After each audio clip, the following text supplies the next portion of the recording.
My name is Joanne Miller. I'm 56 years old, and if you had asked me 5 years ago what I was most proud of in my life, I wouldn't have hesitated for a second. I would have said one word: Isabel, my daughter, my only child, the center of my entire world.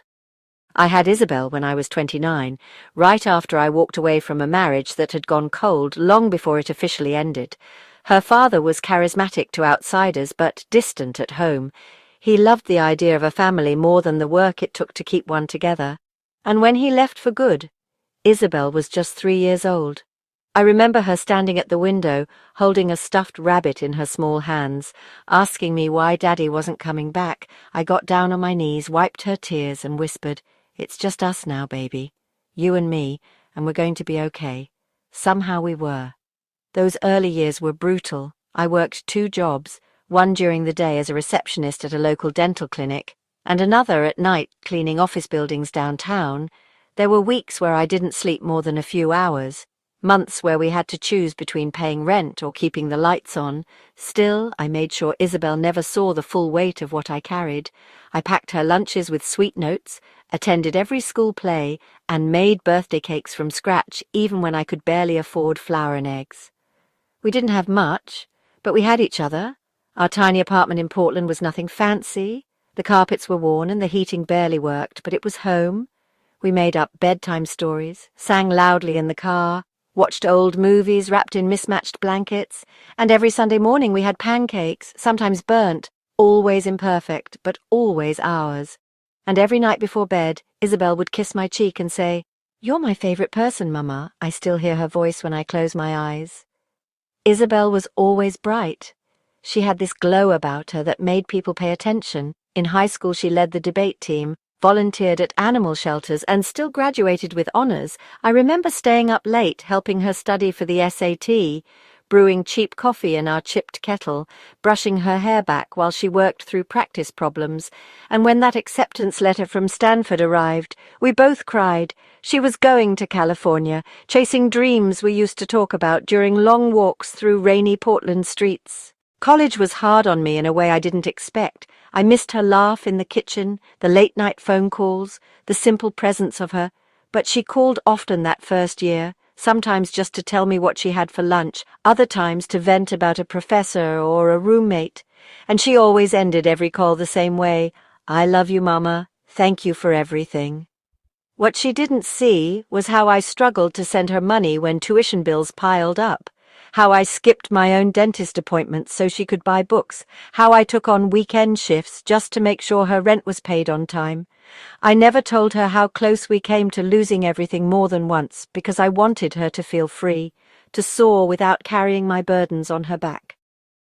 After graduation, Isabel moved to San Francisco and started working for a nonprofit. She sounded happy, lighter. She said she met someone, his name was Cole Ramsey, a tech entrepreneur with old family money and a spotless resume. She told me he opened car doors, listened intently, made her laugh. I could hear something new in her voice when she spoke about him, something soft but guarded, like she wanted it to be real but wasn't sure if she deserved it. When I met Cole for the first time, it was at a brunch spot overlooking the bay. He was courteous, polite, well-spoken, but cold in a way that felt rehearsed, like he was playing a role. He asked me about my work history, as if it were a curiosity, something to study and then set aside. When Isabel talked, he looked at her like she was a trophy already won, smiling but not truly listening. I tried to ignore the tightness in my chest and convince myself I was just being protective. Their relationship moved quickly. Within a year, they were living together in a luxury apartment with granite countertops and floor-to-ceiling windows.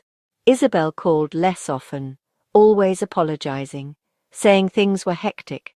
She still said she loved me, but the words came quicker now, rushed, like lines in a script she didn't have time to finish. When she called to tell me they were engaged, I nearly dropped the phone. She was breathless, laughing, describing a proposal on the cliffs near Carmel. "Mama." He got down on one knee at sunset. "It was perfect," she said. I smiled through tears and congratulated her. I told her how proud I was, how happy, and when she asked if I would help her plan parts of the wedding, I said yes without hesitation. already imagining the dress fittings, the cake tastings, the guest list meetings over tea.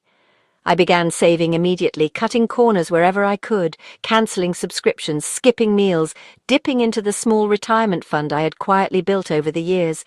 I didn't mind, not even when it hurt, because this was for her, for the little girl who once held my hand through every storm. I imagined myself sitting in the front row of that ceremony, watching her walk down the aisle in white, tears in my eyes, pride in my chest. I imagined us holding hands before the vows, whispering how far we'd come, how much we'd survived. But what I didn't imagine, not even in my worst nightmares, was that one day she would look me in the eyes and say, "We all agreed, you're not welcome at the wedding." And just like that, the world I built around her began to crumble, one word at a time. After the engagement call, I spent the next 2 weeks floating in a kind of quiet joy. I started collecting magazine clippings of wedding gowns, browsing websites for florists in San Francisco, and making mental notes of songs Isabel used to hum as a child that could be perfect for the reception. I waited for her to call back with updates, with questions, with the same eagerness she once had when planning birthday parties with me as her sidekick. But the calls didn't come. Instead, I got short texts. Sometimes entire days passed without a single message. When I reached out, she replied with rushed words, "Love you, Mama, but swamped today. Call you soon." And soon never came. I tried to convince myself it was just stress. Wedding planning could be overwhelming, and she was balancing work too.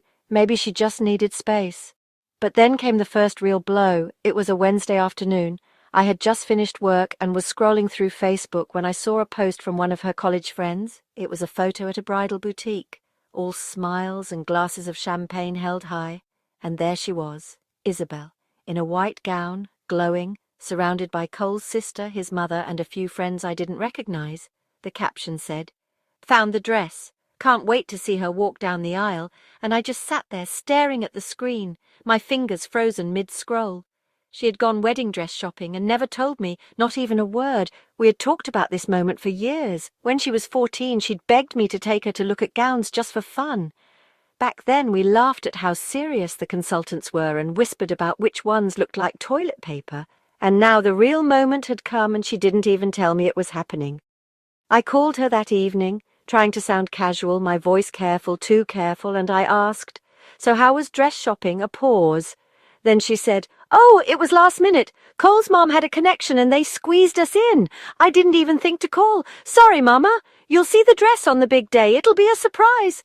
I swallowed hard, said it sounded lovely, and hung up before the ache in my chest spilled out through my voice. More moments like that followed, more things I found out through social media or second-hand. The bridal shower was hosted at Cole's parents' estate. I wasn't invited, no explanation, no apology, just silence. I found out about it because my co-worker's niece happened to be one of the caterers. She asked if I was excited, said the event looked stunning, that Isabel looked so happy. I smiled and nodded and then went to the restroom to cry in a locked stall. I told myself not to overreact. I reminded myself that weddings can get complicated, that sometimes the guest list gets tight or events are planned by others without the bride's full say. But something inside me knew this wasn't just wedding chaos. This was intentional. I was being left out, piece by piece, until my presence no longer fit into the picture they were painting. One evening I offered to help with invitations. I had beautiful handwriting and I thought it might be a special thing we could do together. Isabel's voice was hesitant, almost uncomfortable. She said, "Oh, we already sent those out. Cole's mom handled the calligraphy. She wanted them to have a very specific aesthetic. She didn't say it cruelly, but it stung all the same. Every task I suggested, every role I tried to offer myself for, had already been filled by someone else. Cole's mother had taken over nearly every aspect of the wedding. Isabel once joked that she'd basically become their wedding planner, but when I asked how she felt about that, she just shrugged and said it was easier this way, that Cole's family had resources and contacts she didn't want to waste. She laughed it off, but I saw the way her smile didn't reach her eyes. It wasn't just about being excluded from events. It was about the growing distance between us, emotional, unspoken, like she was building a new life and I was the clutter she didn't know how to fit in. Our calls became shorter, more transactional. How are you? How's work? Love you? Talk soon. The deep conversations, the kind we used to have for hours, just vanished. I tried to keep being helpful. I offered to pay for the florist deposit. She thanked me and said it was already covered. I sent a text suggesting a few songs for the ceremony. No response. A week later, I saw the final playlist posted in her wedding website. None of the songs we used to sing together were on it.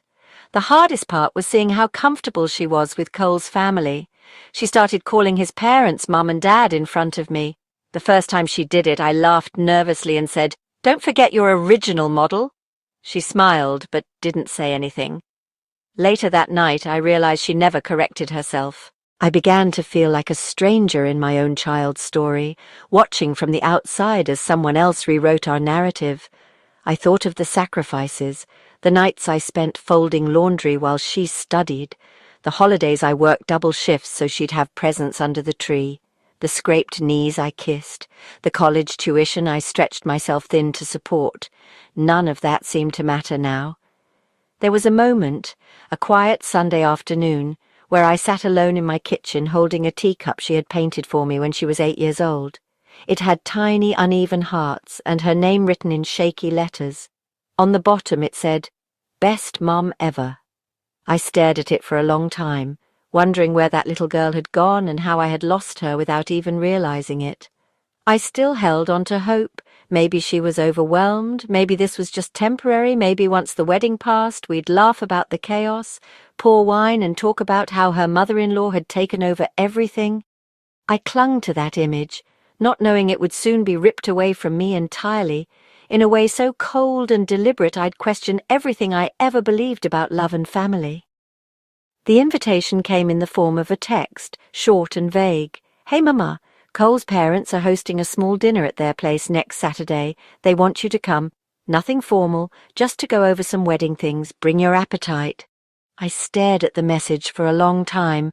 Something about the wording felt off. I wasn't sure why. Maybe because it sounded more like a business memo than a daughter inviting her mother to talk about one of the most important days of her life. Still, I said yes, trying to convince myself this was the moment things would shift. Maybe she had finally noticed how distant things had become. Maybe she wanted to reconnect. Maybe she missed me. The house was a mansion perched on the edge of a hill in Marin County, all white columns and manicured perfection, the kind of place that looked like it didn't want to be touched. Even the air felt filtered. I arrived 10 minutes early, out of habit, my hands clutching a bottle of wine I'd picked up from a local shop, something mid-range but nice enough to offer without shame. Cole's mother, Adrienne, answered the door, her smile crisp and polished like everything else about her. "Joanne," she said, "how nice of you to make it."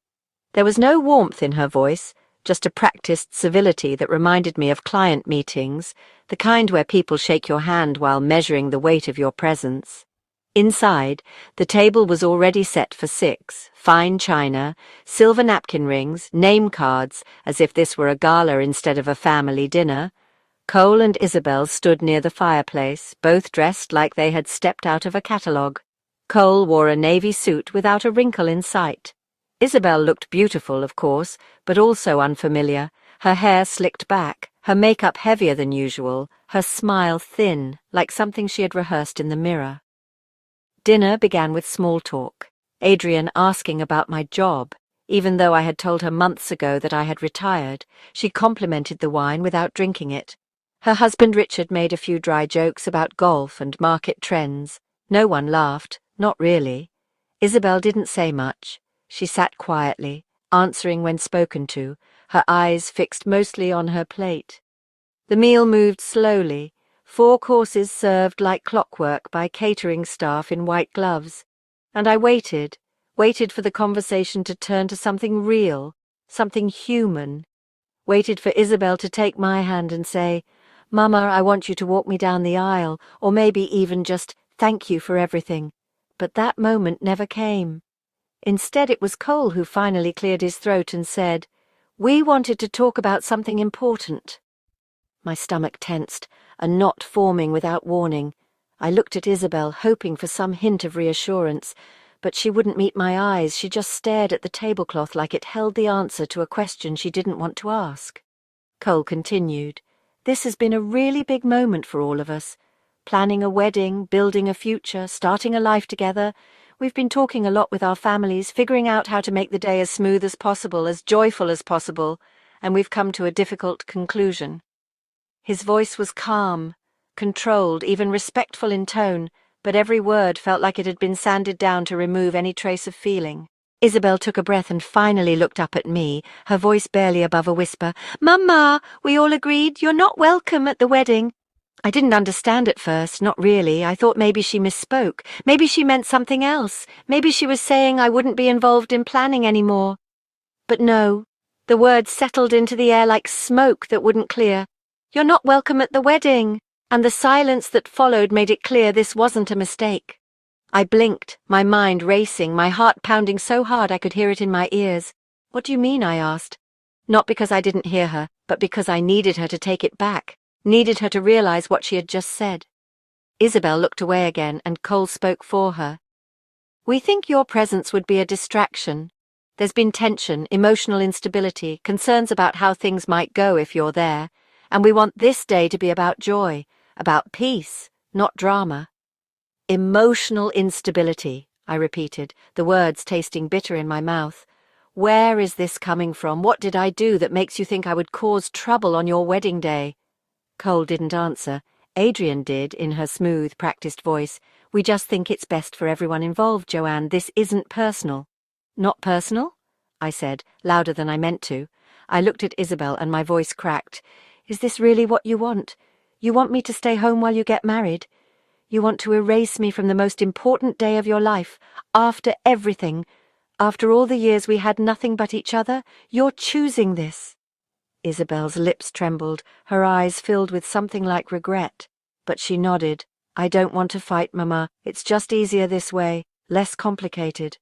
I sat back in my chair, the breath knocked out of me. I stared at the people around the table, their faces so calm, so collected, like this was just another formality. Like they were handling a contract negotiation and not gutting a mother in real time. I couldn't even cry. The tears stayed frozen behind my eyes, my body too stunned to move. "So that's it," I said quietly. "I'm being cut out, you're going to walk down the aisle, say your vows, take your photos, and I'll be sitting at home pretending I'm okay." Cole leaned forward slightly, his voice still level. "We'll make sure the photographer sends you a full set of prints if that helps." "A full set of prints," I whispered, and then something inside me snapped. I stood up slowly, my hands shaking. "I don't need your photos, I don't need your sympathy." I looked at Isabel. "I needed you, and you turned your back on me. I hope this perfect day you're planning makes you feel whole, because you're breaking the one person who has loved you with everything she had." No one said anything, not even Isabel, and so I left. I walked out of that polished house with its perfect furniture and perfect food and perfect lies. I got in my car and drove. I don't even remember the roads, just the blur of lights through my tears and the sound of my own breath catching in my throat, over and over. When I got home, I sat on the floor of my living room for hours, the lights off, the bottle of wine still in my purse, unopened. I kept thinking of the little girl who once begged me to hold her hand during thunderstorms, the teenager who called me crying the night of her first heartbreak, the college student who said, "I couldn't have done this without you, Mama." I kept thinking, where did she go and how did I lose her so completely? The next day I checked my bank account. The money I had transferred for the venue deposit was gone, the catering invoice had posted, the custom welcome baskets I had designed were paid in full. I sat there looking at the numbers, at the trail of love in the form of transactions, and I realized something that nearly broke me. I had spent more on this wedding than I had ever spent on myself in a single year, and I wasn't even invited to attend. The following days passed like fog, thick and slow and without form. I moved through my apartment like a guest in someone else's life. Meals went untouched, voicemails unanswered. I didn't bother changing out of the same sweater I had worn the night of the dinner, and every time I tried to sleep I kept hearing her voice over and over again. "Mama!" We all agreed, "You're not welcome at the wedding." It played on a loop in my mind, slicing through even the moments when I thought I might finally breathe. I didn't tell anyone at first. Not Sarah, not my brother David, not even the neighbour who usually caught every shift in my mood and asked about Isabel like clockwork. Part of me felt ashamed, not just hurt, but humiliated, like I had somehow failed a test that no one told me I was taking. How did I go from being everything to being unnecessary, from centre to shadow in my daughter's life? How could that happen so quietly, so completely, without warning? On the fourth day, Sarah stopped by unannounced. She let herself in with the spare key I had given her years ago after my second surgery. The second she saw me on the couch, still in the same clothes, surrounded by unopened mail and cold coffee cups. She didn't say anything at first. She just sat down next to me and took my hand. "You want to tell me what the hell is going on, or should I start guessing?" I told her everything, slowly at first, then all at once, from the dress shopping I wasn't invited to the dinner that turned into a dismissal, to the photo prints they offered as some kind of consolation prize. When I finished, I expected her to say something kind, something to soften the blow. But instead, her expression changed from shock to something closer to rage. "Joanne, I'm going to tell you something, and I need you to listen carefully. You know Lindsay, my niece, the one who works at that catering company in Sausalito. She was at the Ramsey estate last weekend. She saw the whole setup for Isabel's bridal shower, and guess what she heard while setting up the dessert table?" She leaned closer, her voice low. She heard Adrian, Cole's mother, talking to another guest, saying something like, "Thank God we convinced her to keep the woman out of the wedding. Can you imagine those photos, that dress? It would have been embarrassing." She actually said it out loud to people who weren't even family, like you were some sort of burden to hide. The words hit me like another slap, not because I didn't expect them, but because a part of me had still been hoping this wasn't personal, that maybe they truly thought it was for the best, that maybe they were misguided but not cruel. Now I knew better. They hadn't just erased me, they had mocked me in the process. I felt something shift in me, a slow burn replacing the numbness. I wasn't just heartbroken anymore, I was angry, and with that anger came clarity. I opened my laptop and pulled up the folders I'd been avoiding, the spreadsheets where I tracked every expense I had covered for the wedding since the engagement. It was all there, organized down to the cent, venue deposit, floral samples, the string quartet I had surprised Isabel with, a backup photographer when the original one cancelled, and the custom welcome gifts I had spent 2 weekends assembling by hand. In total, I had contributed over $14,000, not because I was asked to, but because I loved her, because I believed that was what mothers did. But love, I was starting to understand, did not mean letting people destroy you in silence. I checked the final invoice for the honeymoon package I had booked as a surprise gift. A 2-week trip to Tuscany, first-class flights, private tours, 5-star hotels with views of the vineyards Isabel once told me she dreamed of seeing. It cost over $6,000, and I had paid it all in advance. In secret, thinking I'd surprise her at the rehearsal dinner. Now I stared at the screen and felt sick. I opened the travel agent's email and clicked cancel.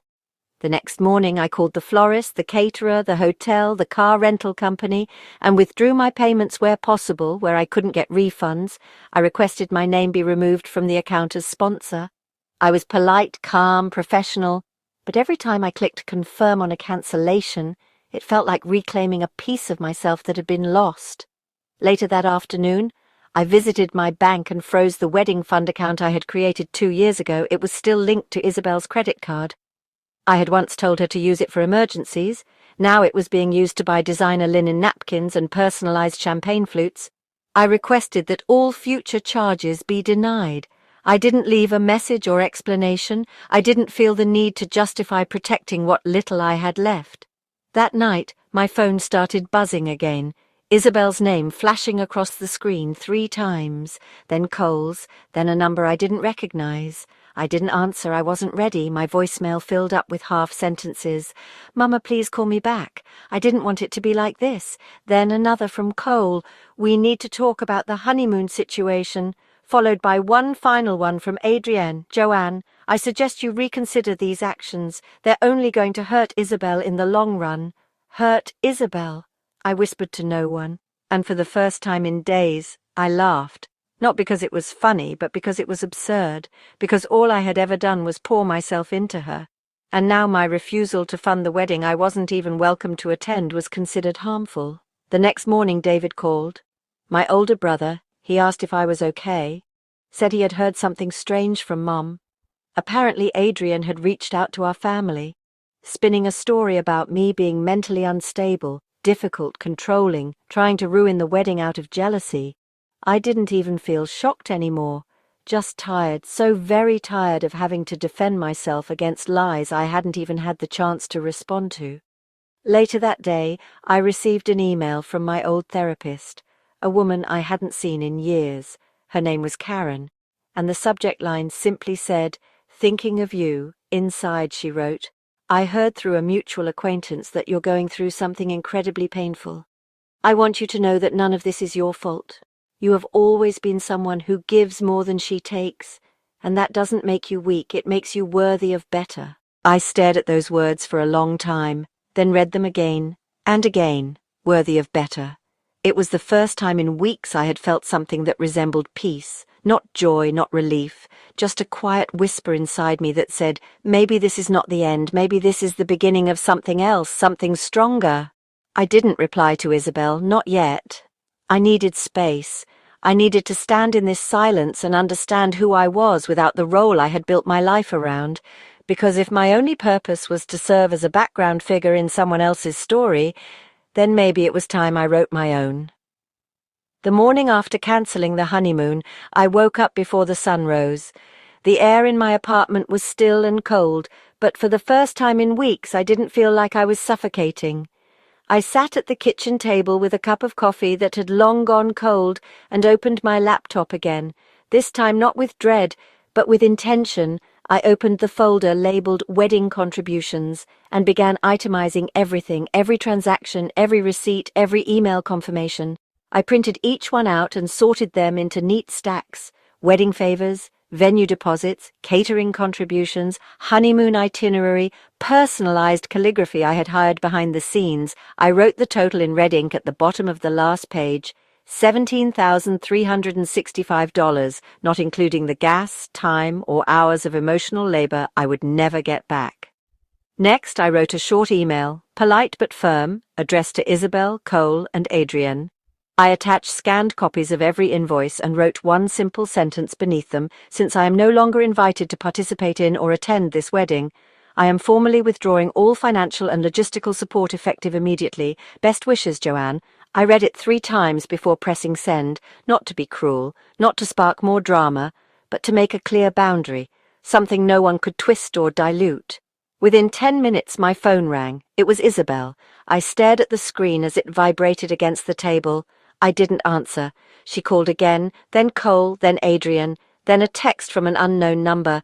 "This is going too far. You're hurting your daughter more than you realize." I turned the phone over and let it buzz. I was done explaining myself to people who had already decided I was the villain. Later that afternoon, Sarah came by again. She brought soup and wine and a small bouquet of tulips that she placed in my sink since I hadn't cleaned the vases in weeks. She read through the emails without saying much, and then said, "You know what I think? I think they didn't expect you to fight back. They thought you'd roll over and keep giving. They didn't think you'd ever actually walk away." She was right. I had trained everyone in my life to see me as the dependable one, the fixer, the giver, the mother who would always be there no matter how hard they pushed, and now I had pulled that certainty out from under them. The next day, a message came from someone I hadn't heard from in years. Isabel's godmother, Marcia. She had moved to Arizona after retiring, but always sent Christmas cards and birthday texts. Her message was short: "I heard what's happening, and I want you to know you're not crazy. I've seen this pattern before.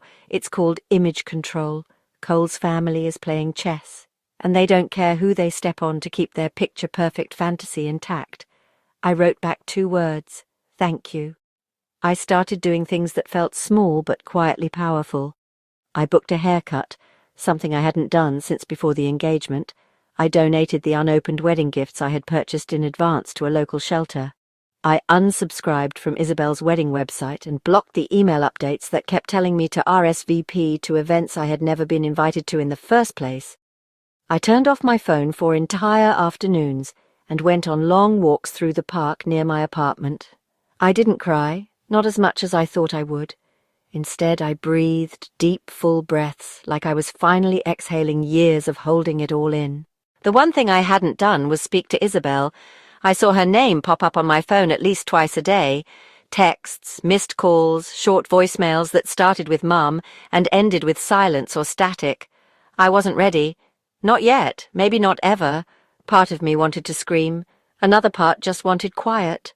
One evening, close to midnight, I was reading in bed when a soft knock came at the door. At first I thought I imagined it, then it came again, hesitant but steady.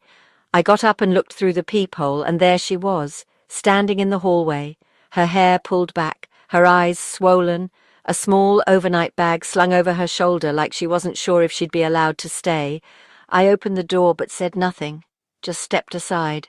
She walked in slowly, took off her shoes, and stood in the middle of the living room like she didn't recognize the place. She didn't say anything for a full minute. Then she turned to me, her voice hoarse.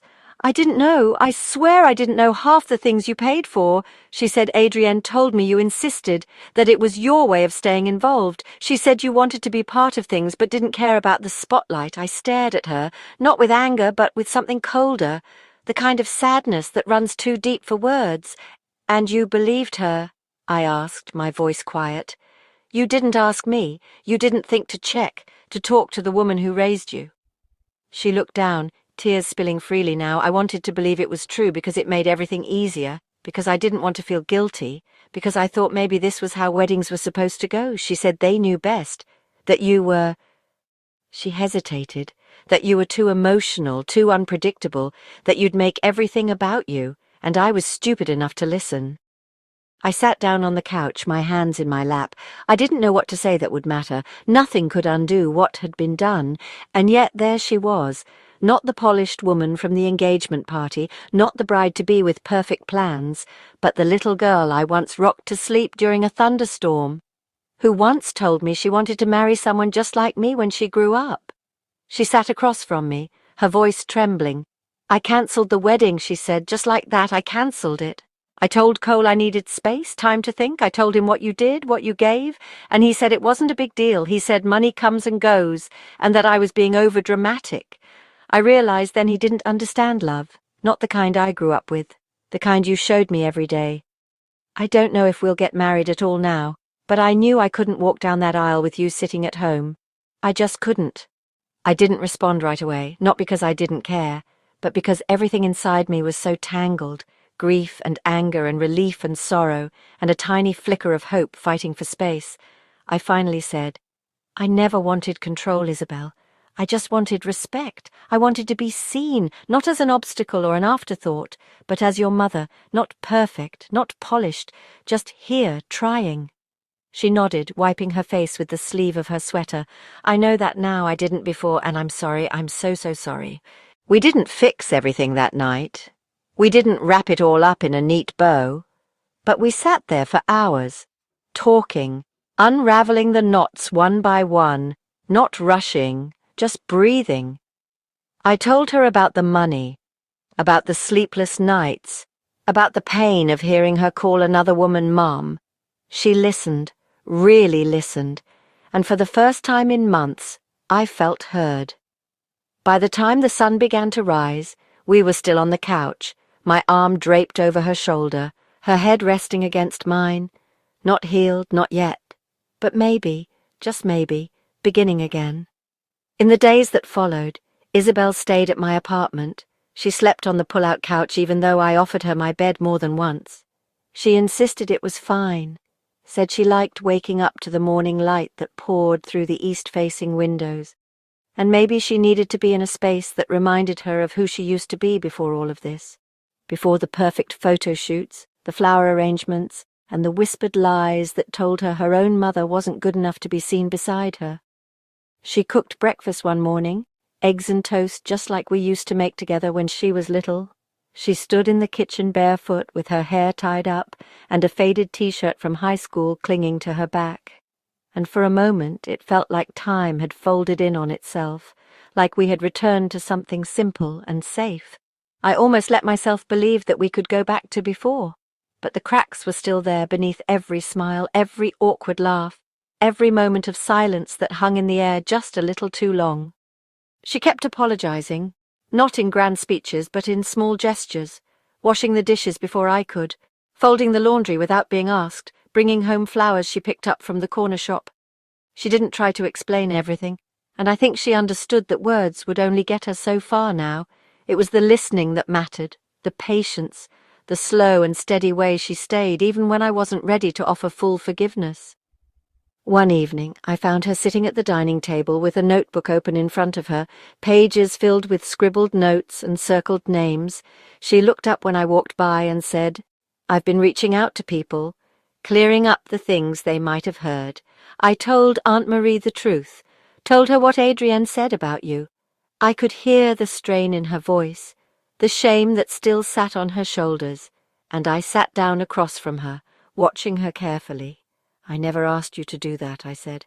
"I know," she replied, "but I need to, for me."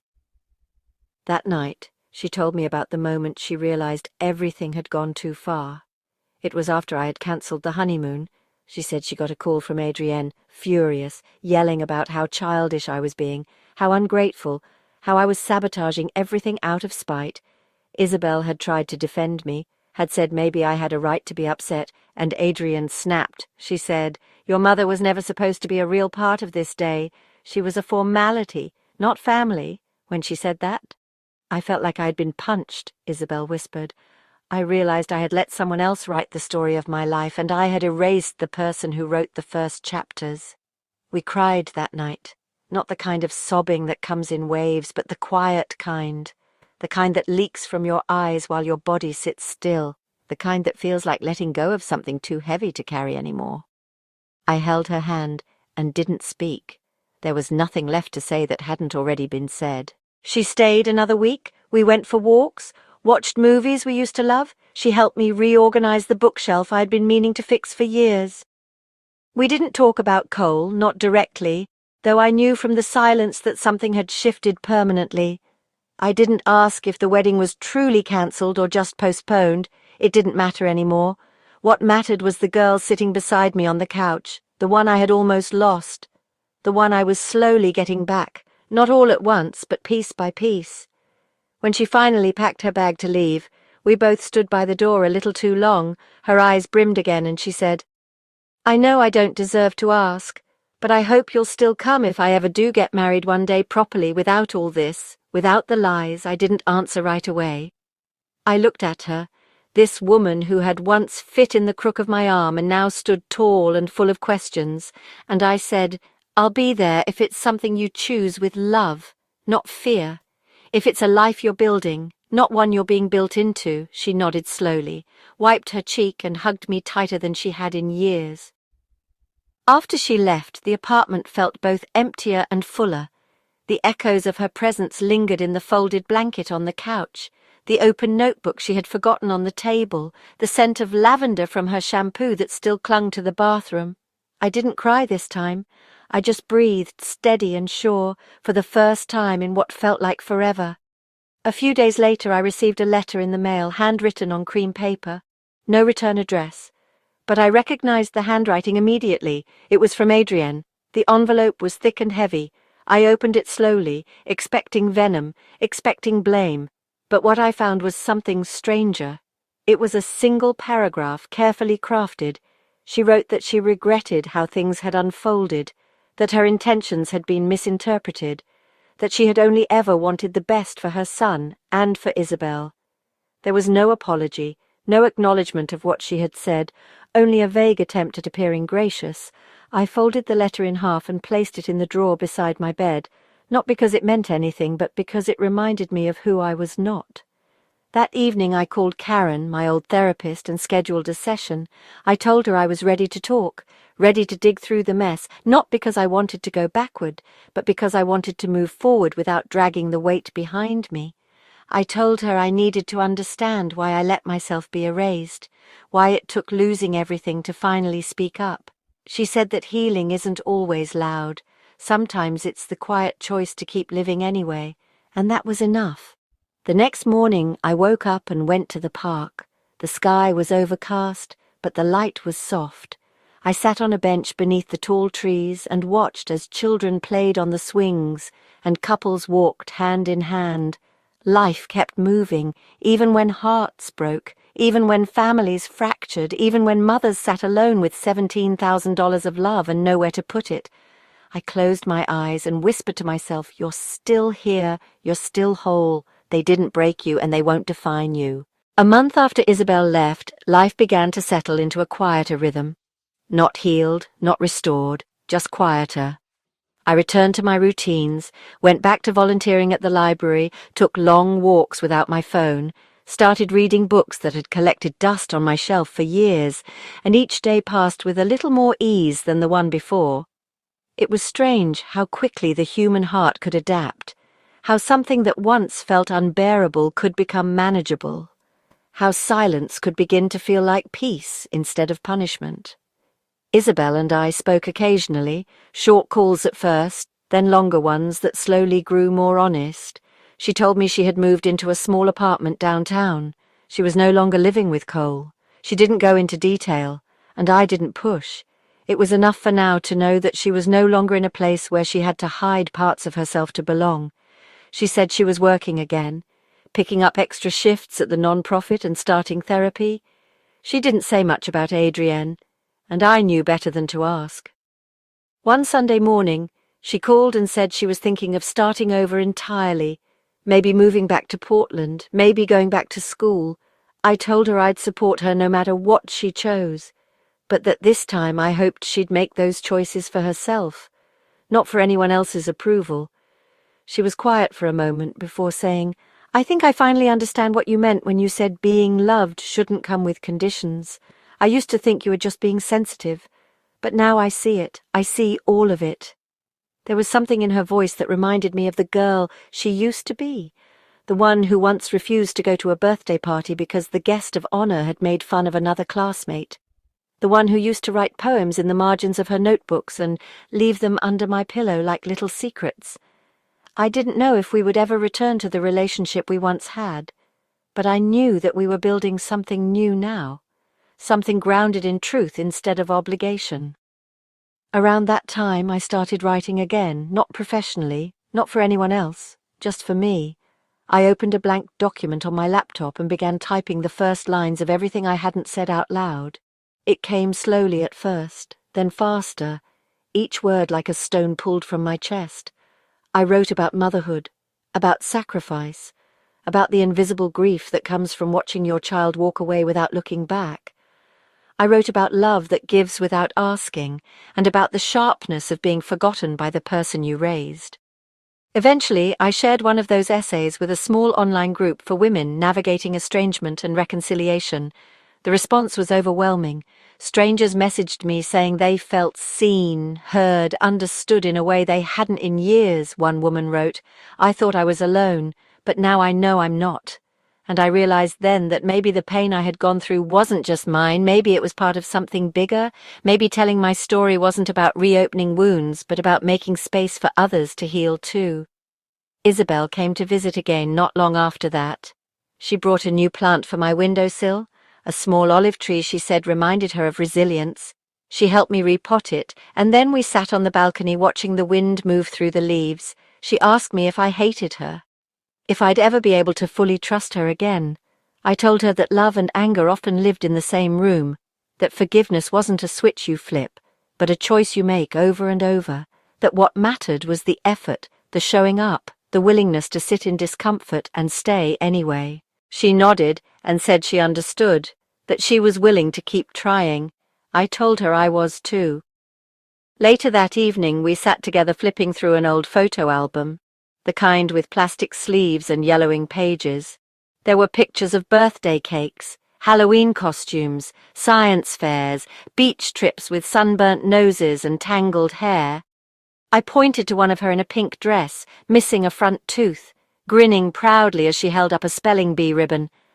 "I remember that day," she said. "You took me to get ice cream, even though I didn't win.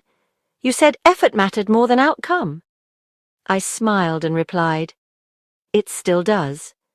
She paused, then whispered, "I forgot so many of these moments, and I don't know how I let them slip away." I reached out and touched her hand. "We all forget sometimes. What matters is what we remember next." The wedding never happened, not officially. There was no second ceremony, no postponed date, the venue was never rebooked, and the dress was returned. Isabel said it felt like shedding a skin that no longer fit. She didn't speak much about Cole afterward.